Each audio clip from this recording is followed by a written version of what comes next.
All right, we're live. And I knew it before anybody else did. That's amazing. That won't happen very often. But anyway, I am Brent Leary. This is the Small Biz Breakdown. We do this every week, Fridays, noon Eastern. I'm just especially excited because I got my new Rams hat in the mail. I always like breaking in a new Rams hat for a show I do. I don't know why. It doesn't really make the show any better, but it makes me feel better. So that's really all I'm worried about. Nah, I shouldn't say stuff like that, even if it's true. Anyway, let's see who's joining us today. We always go from left to right, or is that from west to east? I don't even know why I'm making these. Anyway, let's check out what's going on in Oregon with Leland. Hey, Leland from Oregon. Hey, Brent, good to be here. And I guess you would say it's left to right, depending on just what direction you're facing. I'm safer just going with the west to east, right? Yeah. A little bit, yeah. All right. Well, we'll try that right now. We're going to traverse. I don't know why I keep saying traverse. We're just going to go east.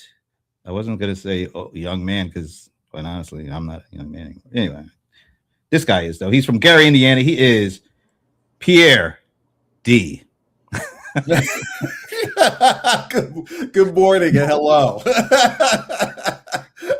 How are things in DB? So how are things in Gary, Indiana? Just fine. And since we're going from West Coast to East Coast, I-80, which starts in San Francisco, ends just out of New York. Traffic is fine through here, so you're moving right. All right. Are people getting excited for the Michael Jackson movie that's getting ready to come out? I think they are. I think people are we're still month off, actually month and almost not quite 2 months, but close to. It's April 24th. It'll be my birthday. I got a couple of friends that are trying to get me to come down for that. So nice. So we're getting excited. We're all moonwalking, practicing, and getting our red leather jackets out, tested out, ready to go. Out the mothballs. And strong as our fight. You know what? As much as I did like the Michael Jackson red jacket, I like the Eddie Murphy red. Remember when he did was it Raw or yeah? Who knows? He had the whole red thing. Anyway, boy, we going way back in time. Let's keep moving eastward, and let's see if it's magical and mystical still in lovely Medina with the one and only Madam Mic Drop herself. There's way too many M's in this, so I'm glad her name is Ivana. Or Ivana.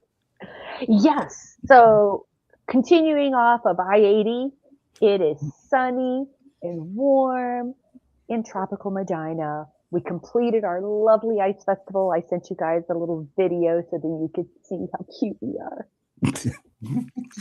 I love the way you said that. That just made me laugh. By the way, when you say it's warm in lovely Medina, what does that mean?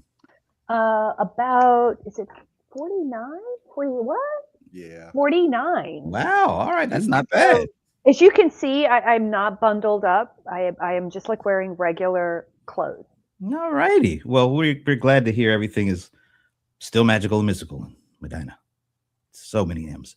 All right. Let's keep moving eastward to our nation's capital, where absolutely nothing goes on anytime there. But at least we know somebody who loves to smile through whatever happens there. That is Mr. Smile himself, Shashi Belamkonda. Hey, Shashi. Hey, everyone. So good to see you all on this nice Friday morning from the nation's capital, where our airport is going to get renovated, which I fully support. Did you say renamed or no? I'm just kidding. Renovated. Just kidding about that. Well, I'm glad. And thanks for keeping a smile on in DC, because Lord knows we need it. Moving on. A little commentary there, a little editorial. Moving on to our. It's not the nations, it's the worlds, or is it just the nations? He's already given me the stink eye because I think I messed it up. But all the way from New Jersey, where they do like people to come and vacate with them. That didn't sound right. Well, we'll still go with it.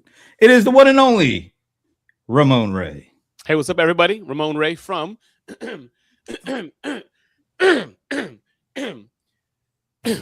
From the vacation capital of the world. When you come to the vacation capital of the world this time of year, what should you expect? Oh, listen, we got everything. A few things, Brent. Thanks for asking, Brent. Just thanks for opening up the floor to me to share about this. Imagine coming through here. As Pierre said before, he's a student. You got 80 hits us. You got 280 hits us. You got 95. You got Garden State Parkway coming to the state. We got Denny's. Boutique restaurant launched last year. Pancakes, bacon, eggs. We got Denny's. You come through there, we have these structures. It's not kind of like Tesla. They have Tesla parking in them, but these big structures that have shops inside of them. In New Jersey, we call that malls. Probably they don't have it in Medina. They definitely don't have it in where Leland is. Got malls. And I'll just say two more things, Brent, and we'll let the show go on. Two more things I can think about. Let me see what else. McDonald's, Golden Arches. We got that there, and that came out about 7 years ago. We got Golden Arches, McDonald's. What else can I say? Oh, the Gap. That's another thing. We got the Gap there as well. So that's when you come to New Jersey, Brent, it's an experience, man. It's kind of like AI met Cheerios mixed together, and there's New Jersey. Back to you, Brent. Hey, I have to make a comment on this. Please, Sashi. New Jersey doesn't have Buc-ee's. And there's a sign in New Jersey that says, make a U-turn and go 585 miles for the nearest. No, we have Wawa and we have Cracker Barrel. Ramon. Yes, ma'am. With so much love and respect, Please, as someone has lived on the East Coast, okay, I have been to Cape May and the Jersey Shore. Yes. The Cape May Zoo, which is astonishing. Ooh, lovely. And lovely. Yes. I have been to the Taj Mahal. Okay. Wait a minute. I thought that anyway. I was there when it opened. Oh, nice. Okay.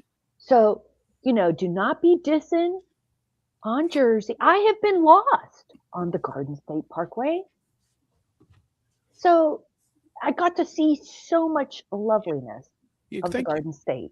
It is a lovely place. All our friends, if you're watching this early in the show, New Jersey is a lovely place. When Ramon says it, and actually not even New Jersey, my husband was just at LaGuardia. I have not been to LaGuardia in absolute years. You can stop right there. LaGuardia in Queens, New York. I'm talking about. I understand that. We're talking about New Jersey, but so. I think So many great renovations. Speaking of renovated airports, so much better. It used to look like a nasty, disgusting. Ugh. I think it's Ivana's polite way of saying, Ramon, you chose the wrong things. You didn't choose Cape May and the beautiful. I was waiting for him to get into the markets. They have markets there. Oh yeah, that's true. That's true. We have Ramon is being humble, and I appreciate that. As we all know that he is. Yes, Ivana. He's got a certificate at the back on his wall saying he's humble. He is humble. When you look in the encyclopedia and the dictionary, when you search and you ask AI, remember, Ramon, you were asking about searching AI for things, and when you ask AI, who is the most humble, small business MC speaker expert guy? It just pictures of Ramon. Bing, bing, bing, bing, bing, bing. You clearly haven't been following him on Facebook. Pierre, this is the point where you're wondering, why doesn't Brent rush in to save me? Where I've trolled so much and I'm being trolled back so much, Pierre. It's getting painful. I feel like Kevin Hart being trolled by like Ellen DeGeneres or somebody, one of those roasts. And Brent not trolling. Not letting the roasting go on. I'm just doing the thing you drive me to do, because those of us who have known Ramon for a long time, we understand that he says things and then the response on your end has to be like the other thing. So it's just all by design. Ivana, I like you. You're going to be in my next comedy special. We're going to sell it on Netflix. You and Shasha are going to be right in the front row, just roasting with me. We're going to make millions. When was the first one? Oh, it passed already. It was so big. In fact, it was so huge. Nobody knew about it. That's how big it was. Yeah, that's big. Yes. Now, if we continue, this will become a show that Netflix will want to buy. This has been the longest introduction for the show in history. But finally, Ramon got but the most fun. Yeah, but it has been rather entertaining. So thank you, Shasha. Y'all are amazing. And next week we will be roasting Leland. Ooh. No, Leland's hard. He's not. No, he's so mild mannered. It's like roasting that person. You say, no, you're an idiot. Yeah, I know. What can you do with that? Nothing. Wait a minute, Leland. If somebody said, without being, wait a minute, if Leland, if somebody said you're an idiot, you would just say I know and keep it moving, or I'd probably ask for evidence because I do say things sometimes that aren't necessarily correct. I'm saying ask for evidence. That's exactly what I mean. You can't, you know what I'm saying? Even though you can't roast somebody that says ask for evidence, like proof it. You can't. Okay. Sorry. it was fun while it lasted, folks. we do have some pressing issues to get into here. Like I was going to say every week for the last year and a half, but I did miss one. Sorry about that still. But it's been another week. Some things have happened. We had the State of the Union address where the current resident of Pennsylvania Avenue said, hey, I've defeated inflation. Affordability is at hand. That was Tuesday. All right, now it's Friday. And wholesale inflation numbers came out. Looks like we still got some fighting to do because they came out hotter than they were anticipated. I think they were expected to be an increase of a 0.6, an increase 0.8.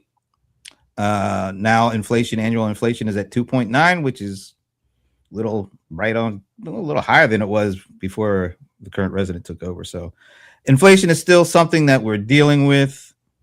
Something else that we are dealing with is, I think, I shared it in our little group thing, but the company Block. Mm-hmm. Let's say Jack Dorsey. Everybody knows Jack Dorsey from Twitter and Twitter. Yeah, and Medium, or no, that was Ev Williams. What was this? What was the financial swipe thing he had? Stripe. Square. I mean, it was Square. Yeah, it was Square. So, co-founder of Twitter, founder of Square. Now he has this fintech company called Block, and this is going to sound like, I don't know, maybe controversial, but today or yesterday, actually, he announced that his company is going to lay off 40% of their employee base. There are 10,000 employees currently. He's getting rid of 4,000. Here's why I'm going to at least, I don't know if congratulating is the right word, but at least give him credit. He came out, he didn't dance. He didn't try to make it sound like, oh, it wasn't.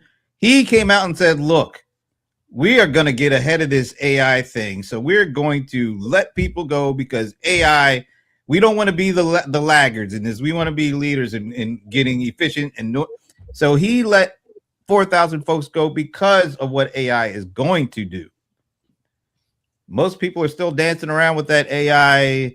Oh, we're going to still have the same number of people, but we're going to be using agents. So it's going to be hand in hand. He said, look, we have to do what we got to do because AI is coming. So I know I said a lot. I don't know if that factors at all into what you're going to say about how you feel now, but I thought I'd throw it out there. Who wants to go first?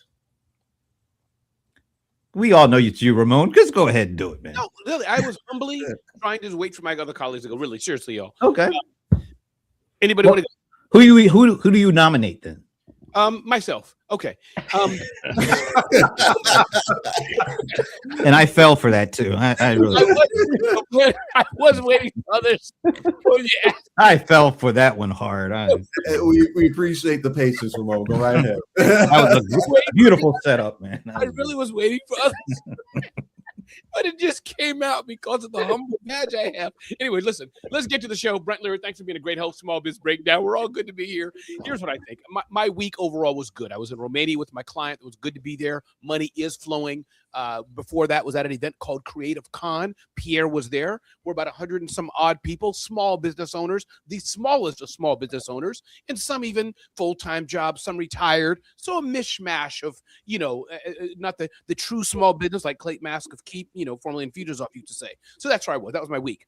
But to touch on this aspect of Block, again, I'm not seeing the same thing, especially what you, Shashi, and Brent are seeing in the high enterprise. But my guess is I think it makes sense. You think about Square. I had my carpet cleaner come. He pulled out the little white dongle, tapped my credit card. The thing worked. I'm guessing back in the day, you needed people to watch and manage and see and customer support. But if you do AI well, notwithstanding, many of us do like the human experience. It's a transaction play. Something goes wrong. You see the anomaly. 90% of it's going to be usual. Oh, Ramon asked for a refund. This always happens. Refunded automatically. You know, like Amazon does. The chat bot says, your money's already on the way. The chat bot says, shirt is being returned. The chat bot says, here's your coupon. So again, who knows what the 10,000 level of employee companies are, but to me, it makes sense. If you're into AI and you have the right tools and services, you're using it, it seems like, yes, companies like Block can let go of a lot of people and AI can do it. I just hope, Brent, that something doesn't nefariously go wrong. You know, we hear in 2 years, 5 years, 47 million customers, their accounts were debited by accident because the bot went wrong. That's what I hope. My fear is something like that. If I may nominate, Pierre, jump in, brother. What do you think? I think there's going to be a lot of these sort of stories where people are saying, hey, we think we can cut X amount of people for AI.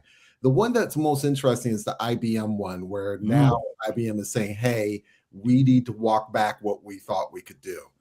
I think we're going to see more of that IBM style of response in the future. And some of it's a numbers play because everyone's trying to cut people and trying to say, hey, I want to have AI. It almost sounds like they want that to be the news. And if it's a publicly traded company, something that might goose their stock for a little bit, which I think is a little, that sounds a little dark, but that's still, I think that may be underlying some of these choices. AI is a wonderful tool. Don't get me wrong. I've used it every day in my business. I see people using it in business all the time, and people increasingly trying to learn how to use it. But I think that learning part is the challenge. I think that a lot of times when you learn something, you still need to start off with the objective of what it is that you need to learn. If you learn statistics, you have a topic and general,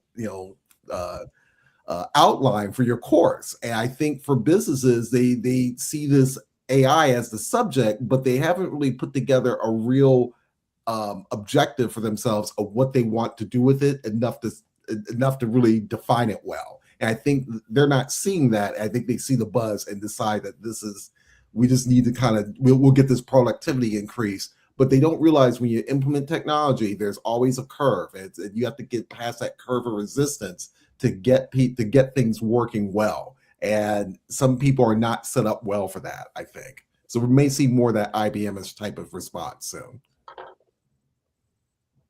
Who goes next? I say Ivana. How's my week been? I think, I have no shame. I am beyond embarrassment at this point. I'm going to say the first thing I experienced this week is whiplash. Okay. No sooner because I really am a firm stance for, oh my God, when I use the word humanity, I don't mean woo-woo stuff. Well, the human condition, right? The human condition. However, I did have whiplash because I have last week, AI tools were still very, very poor in general on judging, discerning, taste. Typically, can they program? Can they do code? Absolutely. But there's a measurement out there. I forget the name of it, but it actually measures how long it takes the AI before you need human intervention. So for example, like last year, it was like 10 minutes and now it could be like 8 hours or something. I don't know. The last measurement was something like 4 hours that came out just last month. But that was before Opus 4.6. Is that it? Drop, blah, blah, blah. So I've had this like huge feeling of whiplash because some of the AI people that I'm following who are very, very close to this epicenter are like these are developers who are freaking out because they cannot believe the time that it's taken to where they have to step in. And they are actually saying, wow, it's improving in judgment. So that led me to the next thing that I've been noticing in the AI content around this, which is assumptions. And I feel, I'm going to be very, very general here. I feel like the basic assumption that I'm thinking about that developer guy and these things that you guys are talking about, just the incredible AI writing itself and so on and so forth. It occurred to me that you need to have two resources in order to make this happen, right? One is, of course, money, and the second one is knowledge, right? Which brings us to the whole, how quickly is this actually going to get adopted by small businesses? Because that is my space. I'm not enterprise. I do not understand these things. All I can say is the best predictor of, like Dr. Phil says, the best predictor of future behavior is past behavior. And small businesses are notoriously slow at adopting new tech. Now, if slow meant 5 or 10 years a few years ago, it probably means like a year or two in modern language. So just so we're clear, it's going to be slower, but it's going to take some time. I am concerned for two things. I just don't think that we're practicing systems thinking. Mm-hmm.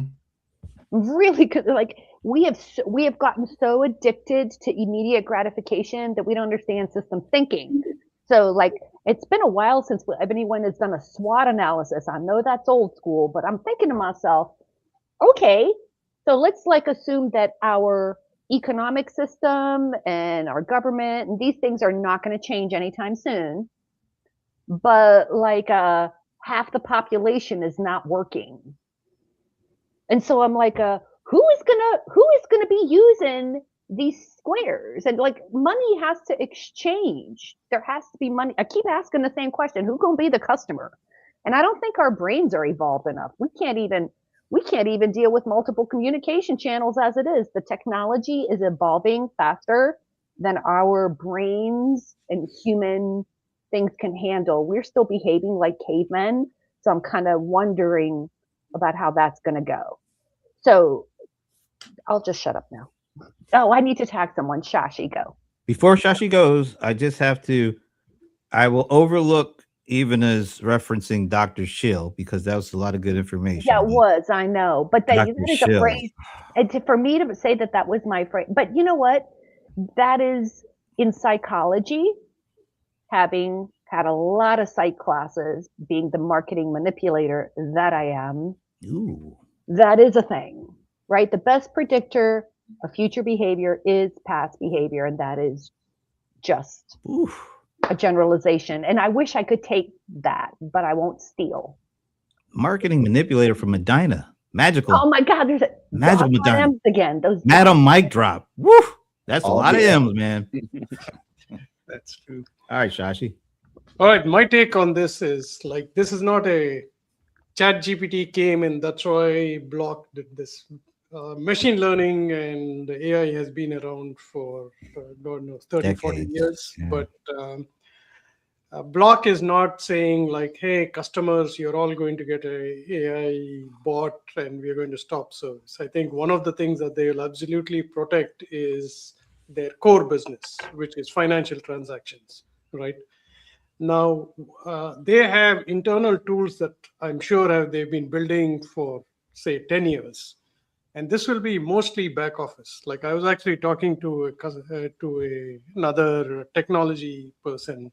10 years ago, you had no redundancy. Like you had to, if something went down, you had to physically go to the data center, pull out something, switch on and switch off.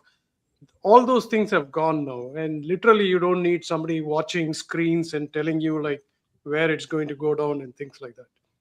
So jobs where you were there only for like when something went wrong, companies are now making sure that those things don't go wrong by predicting, by kind of analyzing and doing it. So now the question is like, what happens to the redundant jobs? I think jobs have always been redundant. So whatever we had 20 years ago aren't there now. I think this won't affect small businesses as much. Unfortunately, Wall Street loves announcements like that. So the stock has gone up. For individuals, I think you have to keep thinking like, can I be replaced? And you can be replaced if your job is something that can be written on a piece of paper. 1, 2, 3, this is what you have to do. Ramon can be replaced because he's always thinking, changing his mind very often, which is basically what human beings do, right? Like human beings don't always work on a linear way. So that part of it, where a customer can call for whatever reason, that won't be replaced by AI. But if a customer wants a password reset, absolutely. So, but the scale of this is very concerning, right? Like, okay, when you lose 40%, you should have thought of this very well. The example of where it worked is probably Twitter, but Twitter isn't as important as Square is. Like Square is the payment system. Yeah. So it'll be a good case study. Hopefully, Jack is right, and not hopefully. I mean, nobody wants people to lose their jobs, but I'm talking about small businesses and transactions. Hopefully, none of that will be affected. I think that leaves Leland from Oregon. So when it comes to this whole AI thing and small business, it's like I'm in the bubble. I'm the kind of person that, like, even this week I'm searching for new ways to do AI generated images utilizing my own technology, self-hosted. That's how far into the bubble it is. I'm wanting to bring AI generated images to my computer so that I can have an automatic system with my server connecting, all those kinds of things. Now, the average small business is probably not going to be that thick into the AI infrastructure, just because they're not necessarily in an industry that could benefit greatly from AI. It's not going to reduce the amount of work by 50%, where some of these big businesses, where there's going to be a lot of white collar kind of jobs, and it's redundant work tasks, can be just offloaded to AI and be able to cut 50% of their or 30% of their workforce. When it comes to a small business, and I'm thinking kind of like service industry or repairmen or like people that have brick and mortar shops, you're still going to need employees. You're still going to need servers, cooks, your technicians, all those kinds of people. And that's where a lot of, work is going to be put into.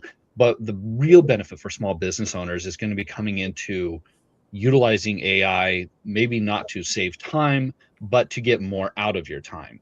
And so utilizing AI to be able to bring up reports with more detailed information, to be able to make better decisions, or have AI monitor your inventory to be able to say, hey, you're running really low on this. You may need to reorder it, or even put it in the AI's hands and just have it automatically reorder it for you when you know that your inventory is running low. Those can be a lot of good time savers so that you are able to focus on the more important things.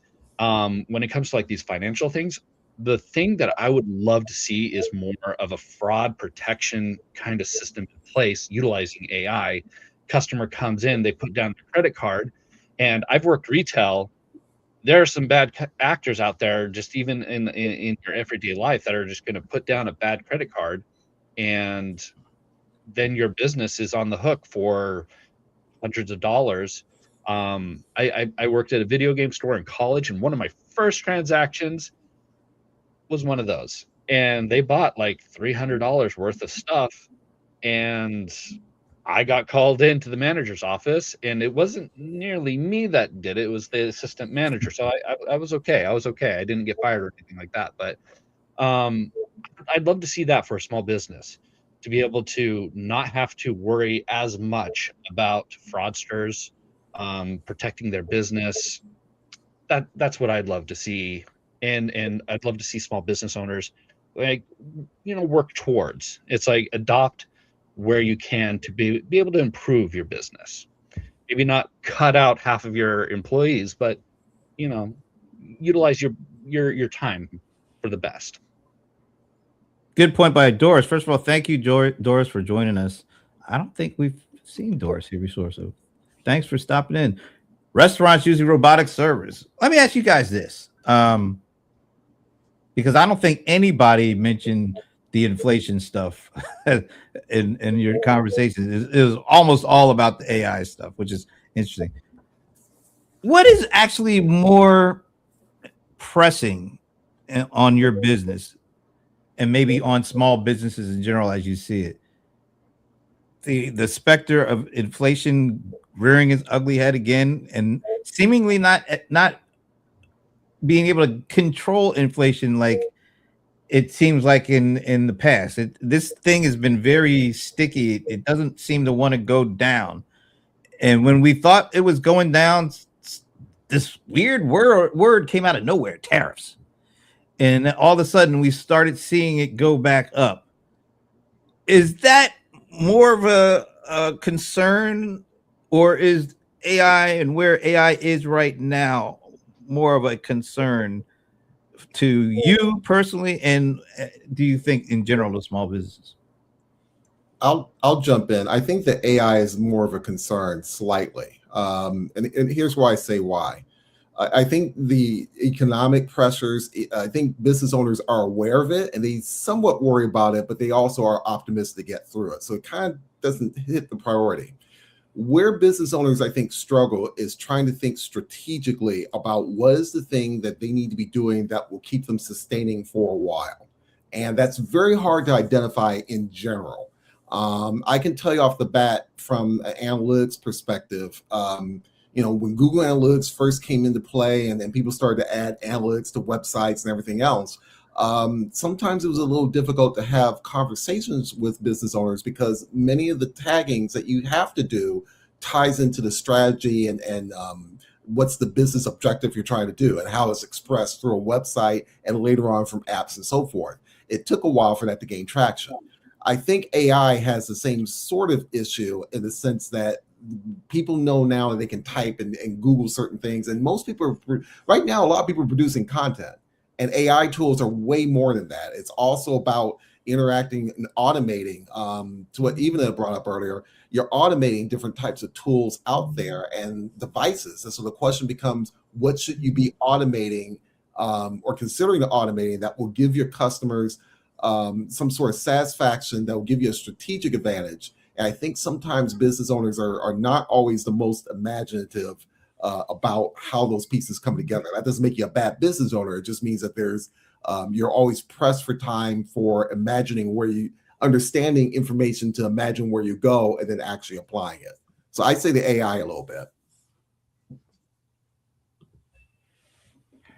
Yeah, I think inflation hasn't come down, except the inflation according to economists and the inflation according to like the normal person is very different. You want to buy a car today, you have to spend 40,000-50,000. So what people are doing is they're doing like 60 to even 72-month loans. And these loans aren't cheap at all. Prices that have risen are not coming down. I think one of the things was, even though the Supreme Court ruled against the tariffs, like nobody's going to reduce the price there. So it's everybody's individual economy.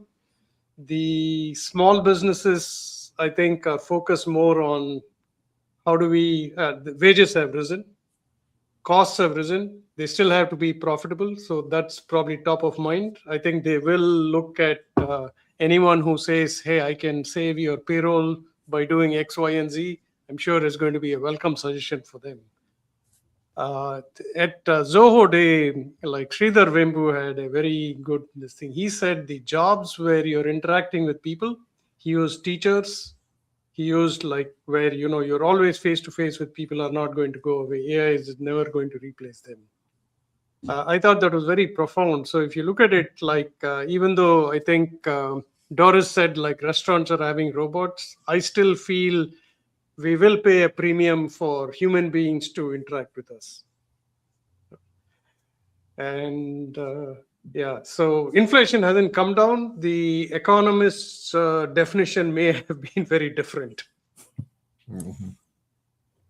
I don't think that we're going to see inflation decrease, and the reason why is, I mean, the core reason for a lot of the inflation over the last 6-7 years was the government dumped a lot of money into the economy. They did it to be able to stimulate it, but unfortunately there are unintended consequences, and there was a lot of money. It wasn't just like a couple of $1 billion. It was into the trillions, and that has real world consequences. And the only way to truly decrease inflation would be to actually take out that money out of the economy, and that's not something that's ever going to happen. Once it's in, and we got to deal with the consequences over the and it's not just it happens and then all of a sudden, you know, we feel the effects and then it's gone. Those effects continue to carry on, and it's going to have ripple effects over the course of years, and we are still feeling those. But the thing that we can do is to try to work on things that we can control. And I like that the gas prices are going down, unless you're in California. I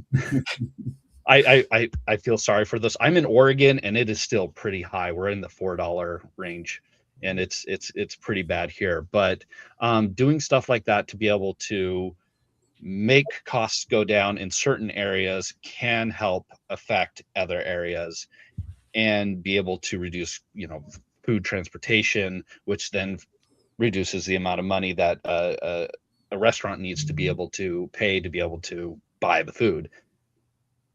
Hopefully we can level it out, and after 10 years, things, you know, maybe go back to normal a little bit, but inflation is going to be an issue. I don't think at this moment is that much of an issue. I do think that AI does beat out inflation, because while inflation is, yes, up, it's not where it was, and it's not the biggest effect, I think, to the small business owner. When you have all these big companies running around and they're spending billions of dollars, that could ultimately affect a small business, in that all of a sudden maybe their company that they've been using for decades is now just gone because they invested everything into AI, and now it's all AI, or they've gone bankrupt, and I don't know. By the way, just a quick shout out and hello to Patricia Freudenberg. I hope I'm saying that right. I don't think we've seen you here before, but thanks for showing up, and thanks for the great comments that you're pouring in there. These are, I like this one though. I like AI gives people options to evolve. Yeah. I think that's really key. I don't know how well we're taking advantage of it, but I think the people who do use it to evolve are the ones that are going to win in the end. And Brent, just to tell you, Patty, because she's from my tribe, not Shashi's, but Patty is a grief expert and helps people with their grief and losses. And she has an app that she's built, which helps people do that. So Patty from New York, as she says, good to have you here, Patty, on the Small Business Breakdown. So that's who Patty is. Also, shout out to Roy Finnicle. I hope I'm probably not saying your name right, but Roy, I don't think we've seen you here either before. So thank you for joining us and for adding to the conversation as well.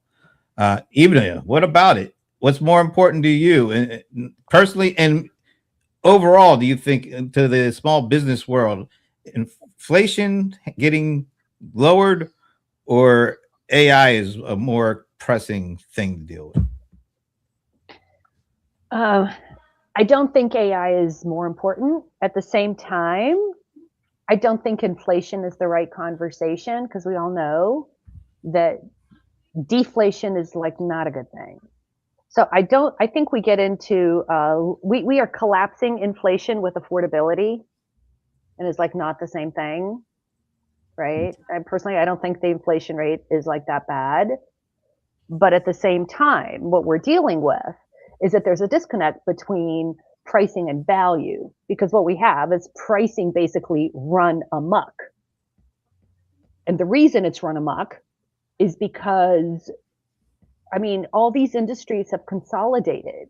Our media has consolidated to what, 2 or 3 companies? Our food has consolidated to a handful of companies.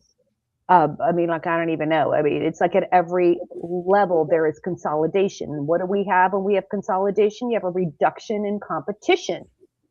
So if we don't have competition, it's almost like they can't help but collude. I mean, it's like if you consolidate everything that touches our lives to less than 10 organizations, or it's probably not less than 10, I don't know, but like it's probably like 20 or something. But even so, this is like, you can't help but collude, because value equals the price people are willing to pay.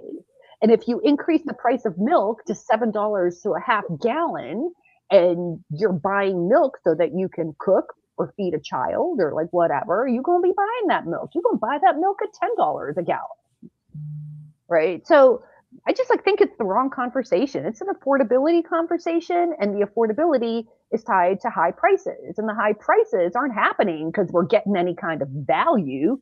The high prices are happening because they can. And I think corporations have, I remember I said in the chat, I cannot even believe that my little fingers typed out the word that made it seem when I read my own sentence that I don't like profits. I love profits. Profits are awesome. Profits are important, but profits are the reward for delivering value and not just increasing prices because you can. Anybody else? Interesting. What about the news of the day? Or I guess, yeah, it was earlier today. And this is going to go right to Evana, I think, because you're the one who's always asking, where are the people going to buy this stuff? As Amazon is one of a handful of companies that just invested 110 billion in OpenAI, Amazon full 50 billion of that 110 billion. Gives you that circular feeling, doesn't it, Eva? I don't know. I learned decades ago, I used to say, how stupid must I be? Like during the .com bubble, like how stupid must I be? Clearly these people know something I don't know. But as far as I'm concerned, we trade money for value. And I don't think AI is going away. I think the investment is awesome. All the stuff we've talked about before. I just like if everyone's, let's imagine, I wish I could show this. I'm going to show this, right? I'm going to show you the hockey stick. This is how I get hired into corporations. They hire me when the line is like kind of just doing this little ziggy zaggy, and then it suddenly goes up. And I'm like, what happened here? The hockey stick. The hockey stick, right? Because the system you run generates like within a certain range, right?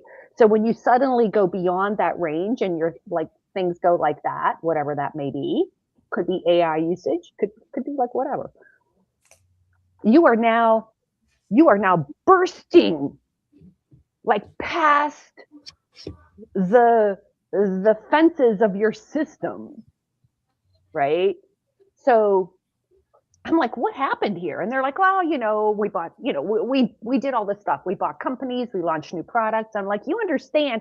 I'm like, so what are you going to change to make this thing happen? They're like, nothing. We're going to do more marketing. We're going to buy more machines. I'm like, your system does not make this. It hasn't made it for 20 years. It ain't just suddenly going to make it in 6 months. So I think we're butting up against the requirement for a massive systemic change. I just think it's all backwards. Where's John? I need John. Said no one ever. Right? No, seriously, think about it. We live in a triangle world, right? At the top are all the people in power, right? And at the bottom are like all the resources and the people that create the people in power. This is like the world we live in. It's what we created, right? And people fight and they climb and they do bad things. It looks like a pyramid. Hence it's a pyramid scheme. We extract value and all the value comes up here. This is unsustainable. It's unsustainable because it's never sustainable because by definition, pyramid schemes are not sustainable. We need to be in a circle world. Can I disagree a bit? Yes, absolutely. Because it's been like that since the beginning. I mean, we're talking about go back to the 1800s. Go back to the Vanderbilts and the Carnegies. That is not the beginning. That is not. Well, I mean, it's not. But when you talk about America and the uprise, the individual being able to own all the means of production and the wealth. Empires, that kind of stuff. All empires and civilization, or not all civilizations, but many empires function in a triangle. That's how we created them, right? Yeah. But for millions of years, we had a circle.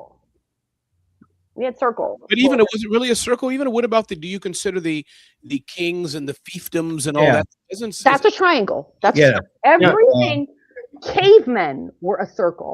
Our Native American tribes were kind of like, you had a certain goal in the middle, and then the community worked together. And all I'm saying is I'm not saying one's good or bad. I did kind of say this was bad. I'm just saying it's unsustainable.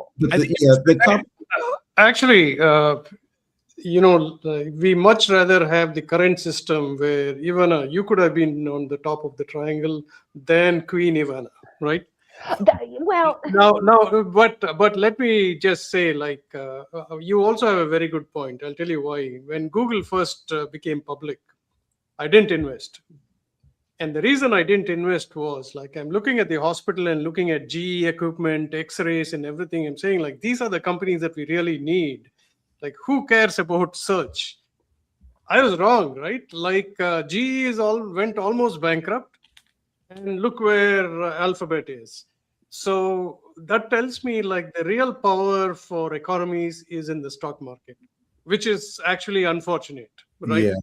If that wasn't the barometer, I think a lot of people will agree that, hey, the stock market is great because one day I'm going to have a startup. Ramon is going to be my partner and we're going to be a $50 billion company like Amazon. We'll write a check and buy 10 companies. Everybody has the dream and aspiration, and that's what is running the economy. Now, unfortunately, the reality is when you start paying mortgage, car loans, and everything else, you're wondering, when will my dream come true? Right? Yeah, it's the scale. That's the biggest problem, is the scaling of everything. It's to the point where my thing that is with cars, for example, there is no reason why we should be sitting with a $45,000 average for a new car. What that does financially is that you now have customers who have to shell out thousands of dollars for a down payment. They get a car, and then you now have a payment which is effectively close to $700 or more. There's actually stats 800. about $1,000. It's the scale of everything that's hurting everybody. That's the problem. That's why we have a K economy right now. Yeah, but Pierre, people don't have to. I mean, I don't know what the cost of a brand new car is. I've never bought one, but I mean, aren't there plenty of used cars at miles on? That's when I just heard you say people have to. I get the point, but and that's a side. Yeah, but the used cars are more expensive than they should be. Fair enough. Let's get away from the $45,000 car. I don't think everybody has to have a 40. You can buy my small little CRV was 20-something thousand on Carvana. I get your point, but go back to even this point about pyramids. I hear you, even, and I got it. Please stay off mic, even, because I want to learn more about this. But I guess for me, I mean, the circle sounds nice, but in a way, I just came from JW Marriott. I think one of the pillars is banks, right? The JW Marriott brothers or father and son, whoever they were, get out a loan, take risk. We all know the story. Even you know this as well as I do, Leland. We all know this. Get out a loan, take risk. 80% could fail, 70% could fail, whatever. These two guys or two girls, the Spanx lady, take your pick. It works. She sells it to millions of people. She then hires middle-class people to do the work and maybe pay them well or not. And the world goes on. So that's kind of a circle-ish. I get your point, Ivana, but I don't know. I just, and maybe it's my firm belief in capitalism, whatever, my narrow view of the Western world, it could be. But that's just a thought. You brought up Marriott. One interesting story here is there are companies that have managed to maintain their values, retain it. I actually talked about Mars and also in a way Zoho, where despite scaling, they're able to retain it. Marriott used to do that for some time, but now they've become totally stock market focused. And so you don't really feel the same thing that used to be there before. You call customer service, one of the best customer service used to be Marriott, not anymore. I just been using them. They're here. They had a great building in Romania where I was at. That's all I meant. I would just use them as a case study. They're there. The aspect of the pyramid. They're great hotels. I agree. Yep. That's what I meant. People got a loan. That's the power. People get a loan. Most people fail at it. The few that succeed become the next big companies. They sell it. Hopefully they do well, and they last for 50 years or 100 years until they collapse, or they don't, and they go away like the sock puppet or sock puppy. But Leland, you were jumping in, or even you were responding, but Leland or even whoever. I was just going to say, yeah, the circle theory can work, but usually with smaller systems. You got, I would say, like the Amish is a very good example of that kind of circular community. You still have someone who's in charge.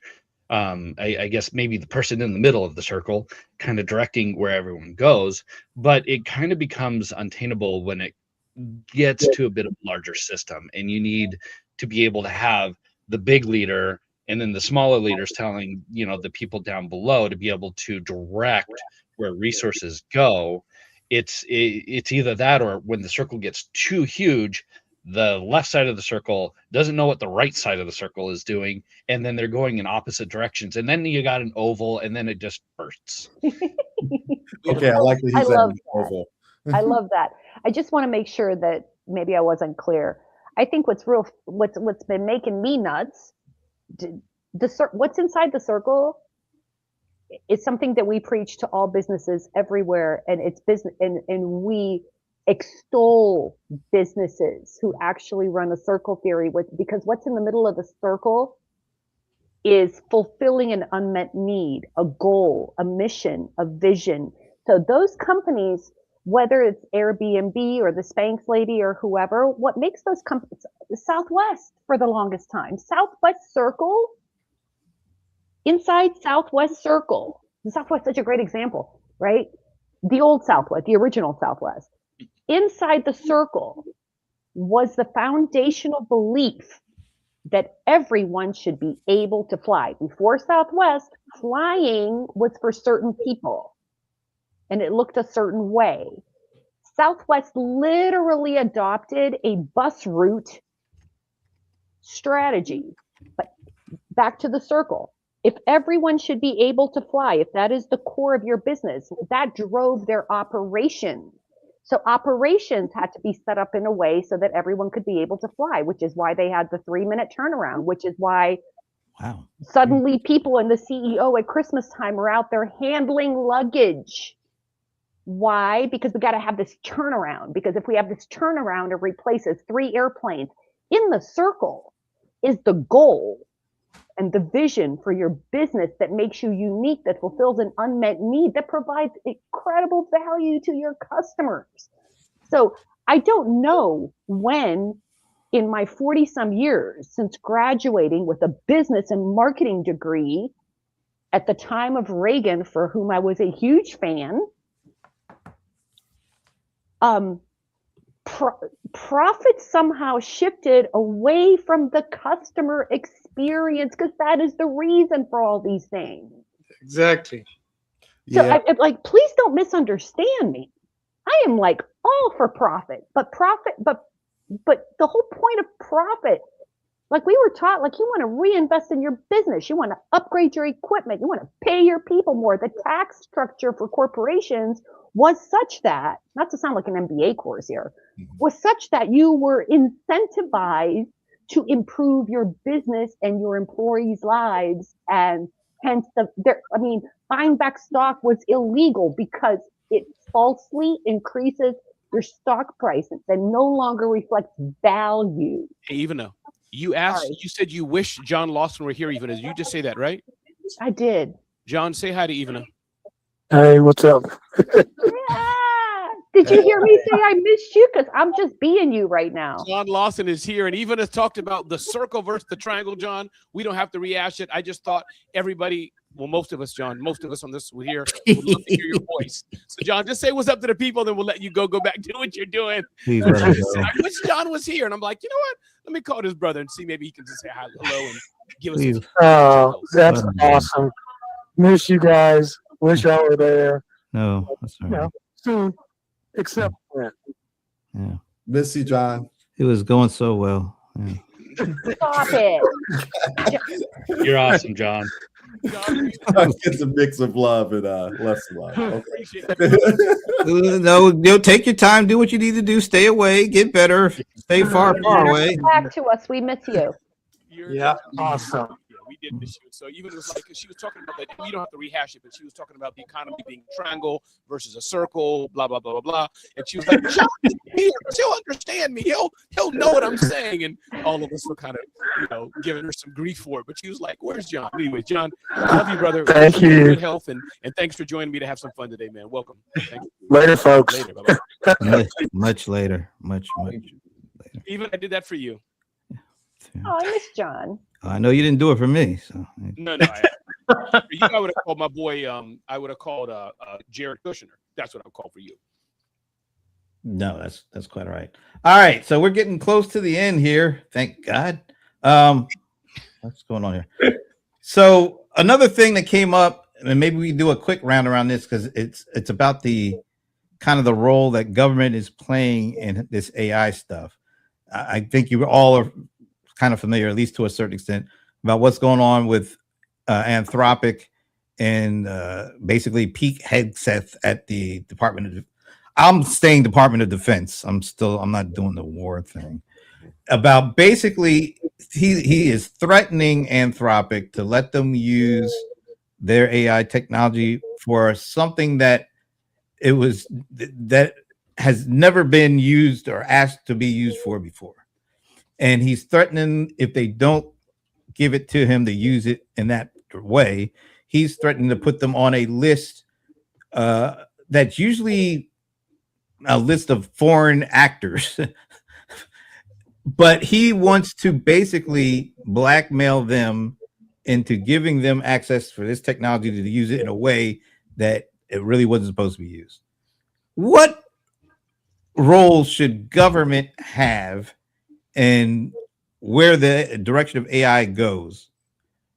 Regulations or basically using blackmail tactics? I don't think it's good. I slant to be conservative in this group, whatever that may mean. But yeah, I think it's. I would veer on the side of companies are companies, cajole them as you can, do some dangle something. Every party does, I'm sure, some dangling, but I think it's a bit much to say we're going to blacklist you and call you, because that's a black mark, right? Saying whatever you just said, Brent, that's like and for some regulations, that's a death knell. Like you get on that means you can't work with a bank, you can't work with anybody, even though they know it's politically motivated. So yeah, my vote, I don't like that, but I'll tag whoever else wants to jump in. Anybody disagree with me, especially. I agree with Ramon that it's bad, but it also speaks to something that's majorly wrong with this country and the fact that we don't really have a national data privacy policy in place. We have it for states. We have a state level. Yeah, and as far as AI, we just have Trump's executive order, but we don't have something cohesive, which is a problem if you're trying to win a race for development, if you're trying to encourage investment, and Trump has done that to some extent. I'll give him that to a small degree, but he's not a big picture person, and his administration doesn't reflect that. And these choices of kind of, allowing people to come to head, the Department of War and threaten a company, to be blacklisted it's a level of thinking that as far as they're willing to go. So I agree with Ramon. There really should not be a blacklisting here. There really needs to be a clear vision with policy to it that people can actually plan investment rather than doing something at the whim of somebody that just because they didn't like your business. But to be clear, Pierre, I would say, and I would like to know what you think on this, Pierre. Sorry, I know time is short, but let me just jump in here. Pierre, just to get how far you're going. Do you agree that it's okay for government so to use a little bit of carrot and stick? What that may be, we don't know, but play a little bit of hardball. We're not going to give you a contract to do the F-16 fight or whatever. Is that cool? Would you say there should be nothing? Because I think government should be allowed to do a little something, whatever that may be. I don't know legally. Would you? I think that something has to be more planned out now, particularly when we have companies where people can reach and do more damage with media. I think that's the challenge right now that we're facing. Okay, Shashi, yeah. The investment in innovation, I think the US has gone backwards, because if you think about the internet, if you think about the GPS, all of these came out of like DARPA, right? And then we gave the world that. Now that has changed, and the government is not investing, or maybe they are investing and we don't know about it, that they have to go and seek private players. And some of these private players actually started off with some government funding, right? So I think the mistake is there, that the government has to tell a private company that we need what you need to do. Where I would draw the line is, this is going to save lives, so you need to give us the technology, versus this is going to take lives and that's where I think I would draw the line, simply because I think during the pandemic, I think we invested so much money in vaccination research very quickly, and it saved a lot of millions of lives, right? So two things: invest more in research so you don't have to depend on private players, and to have some rules around what you can force a company to do or not. Even though you're thinking, what are you thinking? I'm going to be the thorn. I'm asking myself the question because this is a supplier, a vendor, and a customer, right? And then we go back and I say, who is the government's customer? Like, who do you guys think the government's customer is? It's supposed to be the citizens, but stop playing games. You're going to say us, even. I know. Go ahead. Well, I am asking it all. It's supposed to be us, but I don't know, right? Who does Anthropic work for? Who is their customer? I'm asking. I'm just like their customers and their shareholders or their right. investors. So one would think, right? If you have the same customer base, which is why I don't think they're working. I don't know. You asked me what I thought. I'm asking. Those are the questions I'm asking myself. Who is the government's customer? Who does the government work for? Who is their customer? And who does Anthropic work for? Do they have shareholders? Do they have whatever? They have investors, yeah. Investors, right? So not us and not our safety. Investors. Could we be clear? This makes me nuts. Who does the government work for? Donors? Is it donors? It must be citizens, but No, that's what it says. No. Their actions. Who? Oh, their actions. They're, duh. Every company, you look. I mean, I don't know. Seriously, we are deluding ourselves. Is it okay for the government to credule? Is that the word or whatever? Bully a company to do its will. Is that okay or blackmail? Not? Whether I think it's okay, whether any of us think it's okay or not okay, is beside the point. The answer is, who does the government work for? Where does their money come from? Their money comes from donors. No, so the donors, because customer satisfaction says that if I want my customer to be satisfied, I'm going to do what they want. When you say the government's money comes from donors, don't you mean taxes from citizens?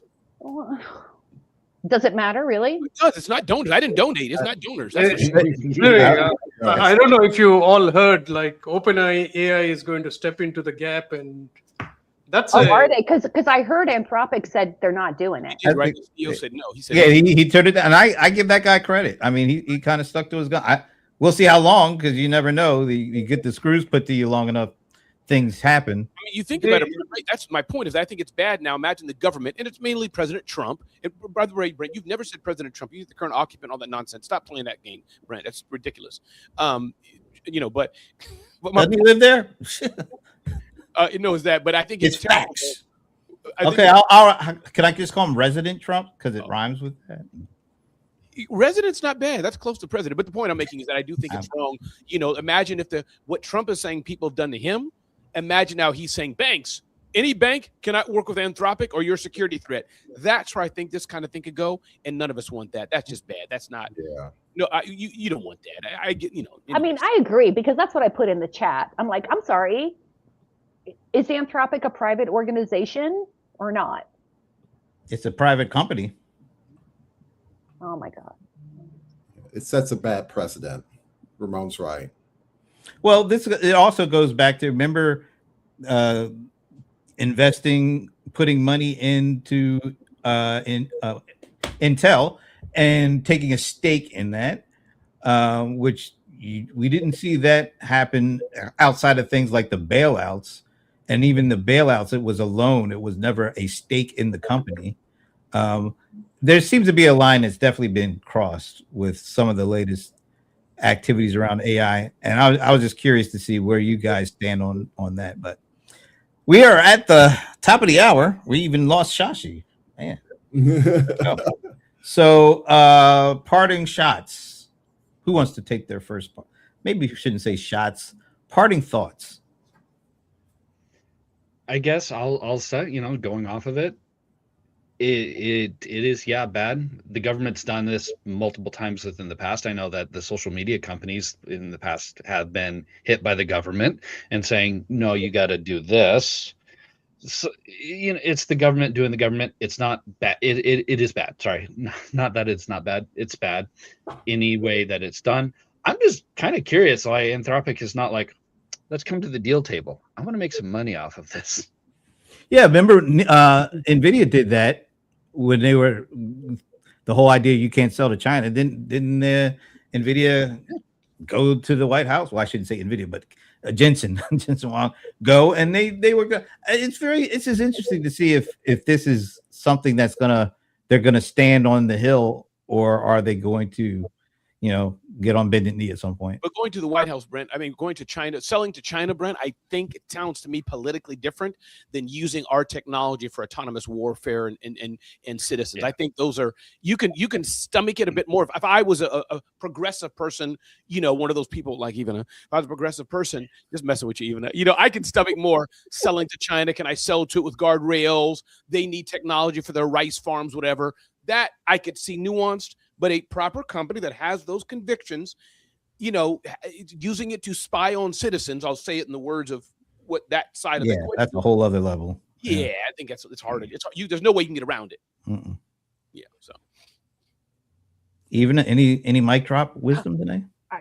I think I was a little overly enthusiastic today. No. But Loved it. definitely, Just not.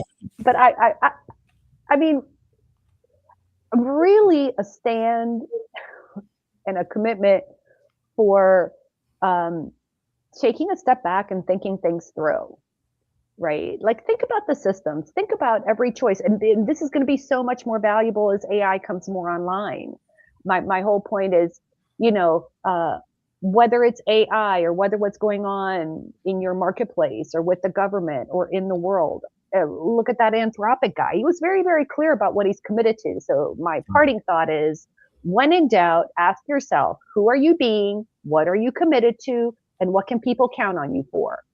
That's going to be your brand statement. Stand behind that. Seems like the Anthropic guy was pretty clear about that.